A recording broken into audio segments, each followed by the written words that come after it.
আসসালামু আলাইকুম রহমতুল্লাহি ওয়া বারাকাতুহু। চোর ধরুন, চোরকে শায়েস্তা করুন। চুরির মাল ফেরত পেতে কী কী আমল করবেন, আজকে সম্পূর্ণ কিছু আপনাদেরকে বলে দেওয়ার চেষ্টা করব ইনশাআল্লাহ।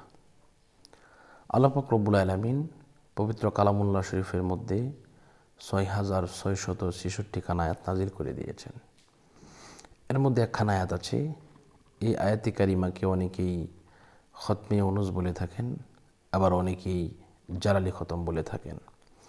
তো এই খতমে ইউনুস বা জালালি খতম যদি কেউ পড়ে, অনেকেই ৪৫,০০০ বার পড়ে, অনেকেই ৭৫,০০০ বার পড়ে, আবার অনেকেই আপনার ১,০০,০০০ বার পড়ে, আবার অনেকে ১,৩০,০০০ বার পড়ে। তো বিষয়টা হচ্ছে, আপনি যদি অবশ্যই চোরকে ধরতে চান, বেশিটা পড়াটাই শ্রেয়, ভালো। তার জন্য প্রথমে কি করবেন, প্রথমে হচ্ছে আপনি আপনার ফ্যামিলিতে লোক বেশি থাকলে তাদেরকে নিয়ে করবেন, নামাজি লোক। আর যদি লোক না থাকে, ইনশাল্লাহ আমাদেরকে বললে আমরা করব। নিয়মটা আগে শোনেন, এরপরে আমি আপনাদেরকে নাম্বার সহ সব কিছু বলে দেব। তো প্রথমে হচ্ছে আপনাকে যে কাজটা করতে হবে, ওযু করতে হবে।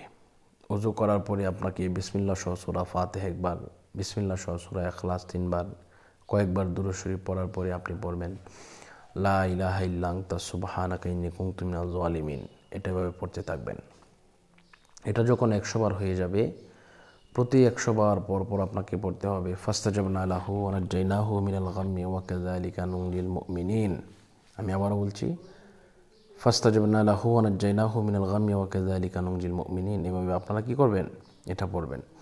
তো এটা পড়ার পরে আপনার যে কাজটা করতে হবে তা হচ্ছে, আপনি অবশ্যই বিসমিল্লাহ সহ সূরা ফাতিহা একবার, আবার বিসমিল্লাহ সহ সূরা ইখলাস ৩ বার, কয়েকবার দুরূদ শরীফ পাঠ করার পরে আপনি দোয়া করবেন যে হায় আল্লাহ পাক, আমি আজকে এই উদ্দেশ্যে যে খতম আপনি বললেন, তো আপনার নাম আপনি নিজেই জানেন, আল্লাহ পাক জানেনই। আর যদি আমাদেরকে দিয়ে পড়ান, তাহলে আমাদেরকে আপনার নাম, আপনার পিতার নাম অথবা স্বামীর নাম আর ঠিকানা বলে দিতে হবে।